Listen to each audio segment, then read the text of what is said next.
President Obama identified ISIS in his speech last night as a terrorist threat that needs to be, quote, degraded and ultimately destroyed. Joining me with some insight into ISIS and extremism are my guest, Hanif Mohibi, with the local chapter of the Council on American Islamic Relations, or CAIR, and Rick Epps, a Middle East political and international security expert and lecturer at SDSU. Welcome back. Thank you very much.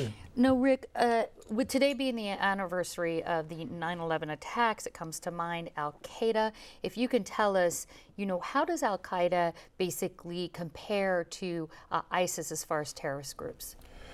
Al-Qaeda is the founding father, if you would, of this group of ISIS or ISIL, depending on how you want to interpret it. This group is, however, much more dangerous because it's better funded. It has better access to weapons. It has an infrastructure that's in place, and the philosophy and then the reach that it has is much greater than you see in Al-Qaeda. Where is their money coming from? I've heard that many times they're well funded. Yeah, well, some of the money is coming from other states that have access. They've also, some of the money now is coming from the oil revenue. They've got black market oil that they're selling. They're estimating they're probably getting about, I think it's about $1 million a day that they're gaining right now.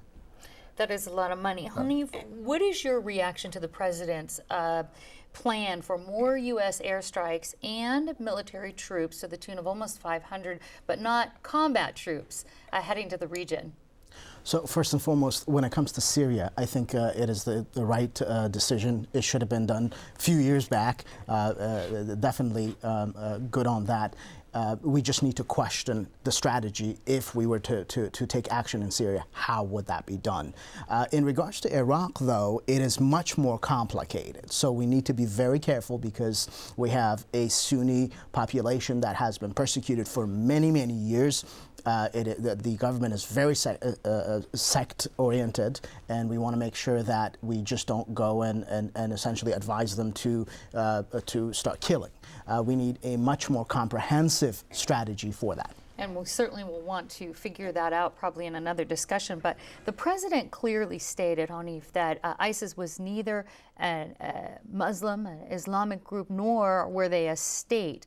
Why do you think that's important, and how does that resonate here with the Muslim community in San Diego? Well, two things. Number one, it is absolutely important for us to make sure that we don't become a PR firm for them and connect them to Islam, because the moment you connect this terrorist group to Islam, it essentially somehow gives it legitimacy for those people who do not have the proper understanding. So that is very great. And the president also did not connect this group to any specific ethnicity or sect or a specific group, which is really good for us. And Rick, President Obama has not addressed the question of why. Why are groups like ISIS or these extremist groups expanding and proliferating? What do you think is some of the root causes for ISIS and maybe this expansion of extremism? Well, I think there's a multifaceted. This is the big question, obviously. But the short answer would be you have, obviously, economically dispossessed people, lack of education. You have, anytime you have a political and social vacuum like you have in the wake of the post-Iraq War, you have the ripe and easy fuel of radical Islamic, some of the leadership within the Islamic groups, some of these radical Islamic groups that are able to buy, I would say, buy loyalty much more than actually bring loyalty. I think a lot of people, even with Al-Qaeda, I would say to you that people join because they're afraid or because they pay them, and that the loyalty, some of it's really not really protracted real loyalty. It's loyalty because you're afraid for your life.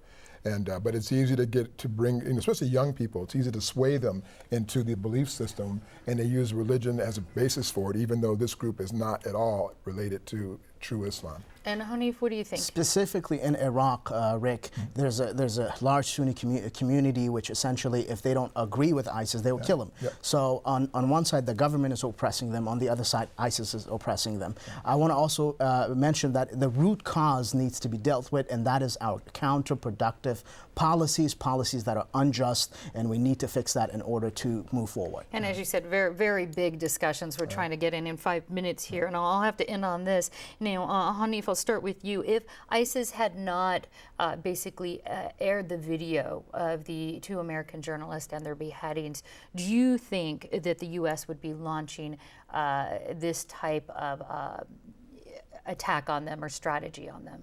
I think there is definitely a public pressure, or at least the government was put on a position where they had to act sooner than later. That's definitely the issue. And Rick, how about you? I think it would have happened. I think it may not have happened as soon as it had, but I think ultimately it needed to happen. And I think in some ways, this may sound strange, I think I'm actually glad it happened, because now it puts us on notice to let the American people know this is an action that we can't afford to let this grow, because it's growing. Okay, and we do have to end it there. Rick Epps and Hanif Mohabi, thank you so much. Thank you. Thank you very much.